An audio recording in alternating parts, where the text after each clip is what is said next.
Боже, чуть не впало. А куди воно впало? Тепер в мене одна фінікова пальма. Треба шукати, куди впала друга. Бачите? Зернятка.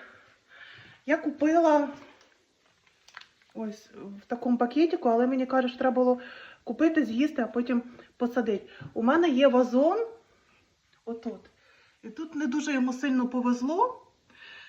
Тут ріс евкаліпт, не прийнявся, тут ріс лимон. Місто є. Це теж вазон якийсь пропав. І я хочу сюди ось посадити фінікову пальму. Отак. Це історичний момент. Будемо дивитися, як вона росте. Глибоко не сажу, щоб зійшла.